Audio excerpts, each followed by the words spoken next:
আমার নিজের এখন জাস্ট পাগল পাগল লাগে। আমি জানি না, আমি খাই না, আমি ঘুমাই না, আমি সারাদিনে কিচ্ছু খাই না।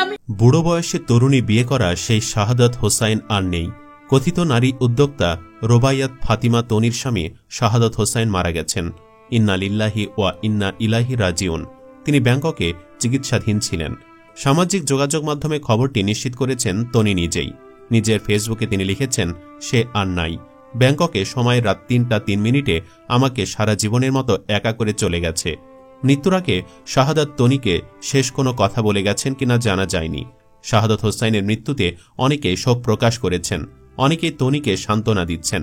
অনেকের কাছে আলোচিত সফল নারী উদ্যোক্তা রোবাইয়াত ফাতিমা তনি, অনেকের কাছে আবার সমালোচিত ও কথিত।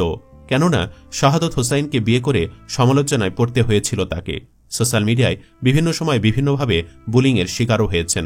শাহাদাতের প্রথম স্ত্রীর দাবি ছিল তনি শাহাদাতকে জিম্মি করে বিয়ে করেছে ও সকল সম্পত্তি হাতিয়ে নিয়েছে। তারপরই তাকে নিয়ে চারিদিকে নানান সমালোচনা শুরু হয়। বিপরীতে আবার অনেকে বলে থাকেন, বাংলাদেশের আর্থসামাজিক প্রেক্ষাপটে একজন নারী হিসেবে নিজের সাহসী প্রচেষ্টায় সফল উদ্যোক্তা হয়ে অন্যদের কর্মসংস্থান সৃষ্টিতে গুরুত্বপূর্ণ ভূমিকা পালন করছেন তনি। তার ডিজাইন করা বিভিন্ন ধরনের শাড়ি এখন দেশে বিদেশে বিক্রি হচ্ছে। গৃহিণী হয়েও তিনি একজন সফল উদ্যোক্তা। তবে এই যাত্রা তার জন্য মোটেও সহজ ছিল না। অনেক চড়াই উতরাই পেরিয়ে তিনি এখন ফ্যাশন হাউস সানভিস বাই তনির স্বত্বাধিকারী। সারা দেশে তার 12টি শোরুম আছে। তনির দ্বিতীয় স্বামী শাহাদাত হোসাইনও একজন সফল ব্যবসায়ী ছিলেন। তনির প্রথম স্বামীর সঙ্গে বনিবনা না হয় বিচ্ছেদের পথে হাঁটেন। এরপর ভালোবেসে বিয়ে করেন শাহাদাত হোসাইনকে।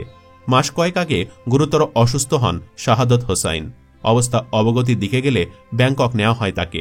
সে খবর ফেসবুকে জানিয়ে তনি লিখেছিলেন, জীবনের সবথেকে কঠিন সময় পার করছি, আমি কোনোভাবেই তাকে হারাতে চাই না। তনি আরও লিখেছিলেন, সবকিছু অনিশ্চিত জেনেও আল্লাহর বিশেষ কোনো রহমতের আশায় অনেক কষ্ট করে আজকে সিঙ্গাপুর থেকে এয়ার অ্যাম্বুলেন্স বাংলাদেশে আনিয়ে তারপর ব্যাংকক নিয়ে আসছি। আমার জীবনের সবটুকু দিয়ে চেষ্টা করছি, বাকি আল্লাহর ইচ্ছা। সবার কাছে দোয়া চেয়ে তনি শেষে লিখেছিলেন, সবাই দোয়া করবেন আমার ছেলের জন্য হলেও আল্লাহ যেন তাকে বাঁচিয়ে রাখে। কিন্তু শেষ রক্ষা হল না। চিরতরে চলে গেলেন এ নারী উদ্যোক্তার স্বামী। স্বামী হারানো তনিকে অনেকেই অনেকভাবে সান্ত্বনা দেবার চেষ্টা করছেন। সোশ্যাল মিডিয়ায় তার পোস্টে একজন মন্তব্য করেছেন, আল্লাহ তোমাকে ধৈর্য দিন, 2টি অবুঝ শিশুকে সামলাতে হবে তোমার, আল্লাহ তাকে জান্নাত নসিব করুন।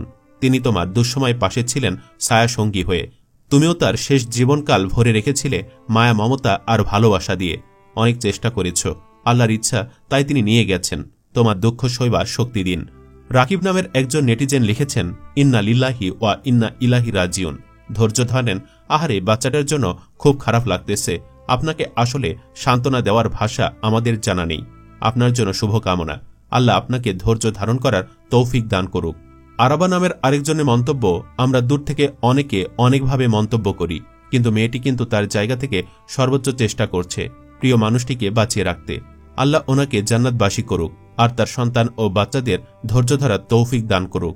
ঝর্ণা লিখেছেন, আল্লাহ তাআলা তার পরিবারকে তার শোক কাটিয়ে ওঠার তৌফিক দান করুক, আমিন। পৃথিবীতে সবাই ক্ষণস্থায়ী, একদিন সবাইকে এভাবে ছেড়ে যেতে হবে এই সুন্দর পৃথিবী। আমাদের সবারই ঠিকানা হবে একদিন ওই মাটির ঘরটা। বোপাশা বলেছেন, আমার জীবনে ওনার মতো ভালো মানুষ কমই দেখেছি। তনিও অনেক ভালো, অনেক ভালোবাসত দুজন দুজনকে। দোয়া করি আল্লাহ যেন ওনাকে জান্নাতুল ফেরদৌস দান করেন, তনিকে ধৈর্য ধারণ করার ক্ষমতা দেন। দোয়া অবিরাম। আরও অনেকেই অনেক রকমের মন্তব্য করেছেন। প্রিয়াঙ্কা বলেছেন, আপু হেরে গিয়েও জিতে গেলেন, উনি ওনার সর্বোচ্চ চেষ্টা করে গেছেন। একটা মানুষের কতটা মানসিক শক্তি থাকলে এভাবে যুদ্ধ করতে পারে তার জ্বলন্ত উদাহরণ উনি। ঈশ্বর ওনাকে আরও মানসিক শক্তি দান করুক এই শোক কাটানোর। তার এক অনুসারী তনিকে ইসলামের ছায়াতলেও ডেকেছেন। তিনি লিখেছেন, আপু আল্লাহ যাকে নিয়ে যায় তাকে কখনো ধরে রাখা যায় না। আল্লাহ তাকে বেহেশত নসিব করুক। আপনি পর্দা করা শুরু করেন, আল্লাহ আপনাকে ভালো করুক। আপনি ভালো কাজ করেন, কিন্তু পর্দা করলে আপনার পুরা কাজটাই ভালো থাকবে। অনেক দোয়া রইল। আমরাও তনির হেদায়েতের জন্য দোয়া করি। আল্লাহ তাআলা যেন এই নারীকে ইসলামের ছায়াতলে নিয়ে আসেন, তাকে ভালো মন্দ পোশাক বিবেচনার তৌফিক দান করুন, আমিন। দর্শক, কমেন্টে আপনিও আমিন লিখে এই দম্পতিকে নিয়ে আপনার যে কোনো মতামত জানাতে পারেন। আর ভিডিওটি ভালো লাগলে লাইক ও শেয়ার করুন। পরবর্তীতে আরও এমন ভিডিও পেতে চ্যানেলটি সাবস্ক্রাইব করুন। আল্লাহ হাফেজ।